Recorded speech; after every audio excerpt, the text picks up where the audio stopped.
محترم ناظرین، آپ دیکھتے ہیں ہم ہمیشہ ایک پازیٹیو وے میں ہمیشہ سوشل ورک کرتے ہیں اور ان بہنوں کی آواز آپ لوگوں تک پہنچاتے ہیں جو اپنے مسائل سے دوچار ہوتی ہیں۔ آج جو بہن میرے ساتھ موجود ہیں یہ کافی پریشانی کے عالم میں اپنے معاملات زندگی کو چلاتے ہوئے پریشان ہے، تو آئیے ان سے ان کے معاملات جانتے ہیں۔ السلام علیکم۔ وعلیکم السلام۔ اچھا بہن، مجھے بتائیے گا زندگی کے کیا مسئلے مسائل، کیا پریشانیاں ہیں جن کی وجہ سے آپ پریشان ہیں؟ میں ایک عزت دار لڑکی ہوں، نمازی پرہیزی ہوں اور حافظ قرآن لڑکی ہوں۔ کافی عرصہ پہلے والدہ کا انتقال ہو چکا ہے۔ والدہ کے انتقال کے بعد میرا واحد سہارا میرے والد صاحب ہے۔ میرے والد صاحب امام مسجد ہے، وہ مسجد میں بچوں کو قرآن پاک پڑھاتے ہیں اور میں اپنے گھر میں بچوں کو قرآن پاک پڑھاتی ہوں۔ 1 ماہ پہلے کسی بیماری کی وجہ سے والد صاحب کا انتقال ہو چکا ہے۔ والد صاحب کے انتقال کے بعد میں بالکل اکیلی بے سہارا ہو چکی ہوں۔ مجھے کسی نے عزت نہیں دی، کوئی سہارا نہیں بنا۔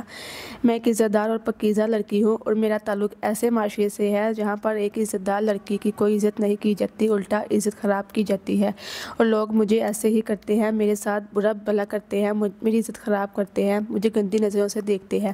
میں ایک اکیلی لڑکی اپنی عزت کی حفاظت نہیں کر سکتی۔ میں ایسے ماحول سے بہت پریشان ہوں۔ میں چاہتی ہوں کہ کوئی نیک انسان ہو، نمازی ہو، اسلام کے اصولوں پر چلنے والا ہو، جو مجھ سے نکاح کرے، میری عزت کرے اور مجھے مکمل تحفظ دے۔ ناظرین، بہن نے بتایا کہ مجھے مکمل تحفظ چاہیے، کوئی ایسا انسان جو ان کے اور ان کے معاملات زندگی کو ایک اچھے طریقے سے ٹیکل کر سکے تاکہ یہ اپنی باعزت طریقے سے اپنی زندگی کو اچھے طریقے سے سروائیو کر سکیں۔ یہ بہن کافی مجبور ہیں اپنے حالات زندگی، اپنے معاملات زندگی سے۔ بہن، اگر کوئی ایسا انسان جو آپ کے تمام تر معاملات زندگی اور ضروریات زندگی کو اچھے طریقے سے نبھاتا ہے، پورا کرتا ہے، تو کیا آپ نکاح کے لیے تیار ہیں؟ ہاں جی، میں نکاح کرنے کے لیے تیار ہوں۔ عزت دار ہو، نمازی ہو، جو مجھے سمجھے، مجھے عزت دے۔ ناظرین، کوئی ایسا انسان جو سمجھے، عزت کرے، قدر کرے، یہ حافظ قرآن، نیک اور باپردہ بہنیں، اگر کوئی نیک انسان ان سے نکاح کرنا چاہتا ہے تو ان کے معاملات زندگی کو پورا کرتے ہوئے ان سے نکاح کرے۔ تو اسی کے ساتھ اپنے میزبان نوا بہن کو دیں اجازت۔ خدا حافظ۔